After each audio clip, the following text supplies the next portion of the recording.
Avant de commencer, n'hésite pas à t'abonner, ça permet de faire grandir la chaîne.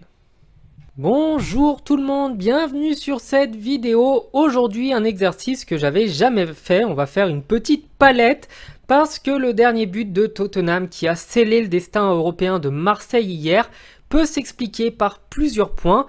Donc je vous mettrai les images et je vous expliquerai ce que vous avez vu. La première chose, c'est la mauvaise passe de Guendouzi directement sur un joueur de Tottenham puisque la passe est bien trop mauvaise pour que Günther puisse la prendre. Ensuite, le joueur de Tottenham va dégager, semble-t-il, en direction d'Harry Kane. Je pense que cette fois-ci, c'est volontaire de sa part. Et donc là, on va constater un truc très intéressant, c'est que le défenseur de Marseille qui était monté, donc le défenseur central, celui qui n'aurait pas dû quitter le rond central à ce moment-là du match, va revenir très doucement. Il ne va absolument pas accélérer, tandis que les deux joueurs de Tottenham auront bien suivi et eux par contre seront en pleine accélération. Dans le même temps, on voit que 6 joueurs de l'OM, 6 joueurs de champ sur 10 sont dans les 30 derniers mètres de Tottenham et qu'ils n'ont littéralement pas le temps de revenir. Ce qui fait qu'on se retrouve avec Mbemba en solo à 1 contre 3 face à 3 joueurs de Tottenham. Il se contente de retenir l'attaque du mieux possible, mais je pense qu'il ne peut pas faire grand chose de plus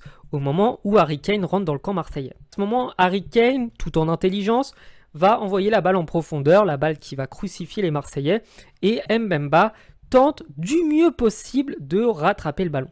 À ce moment-là, il ne reste plus beaucoup de solutions pour Mbemba, qui va tenter de défendre proprement, sauf que l'erreur, elle est gravissime, parce que je suis convaincu qu'il est suffisamment proche pour détruire le joueur de Tottenham, faire une faute un petit peu à la Valverde pour simplement détruire l'action. Dans le pire des cas, il prenait rouge et il était suspendu 2 matchs. Ça aurait quand même permis à l'OM de se qualifier en Europa League, ce qui aurait au final pas été non plus si mauvais que ça. Une fois qu'il a déclenché, on se rend compte que Pau Lopez n'est absolument pas sorti de sa ligne. Il reste trop longtemps dans les 6 mètres à mon sens et il aurait dû couvrir un peu plus d'angle en montant légèrement.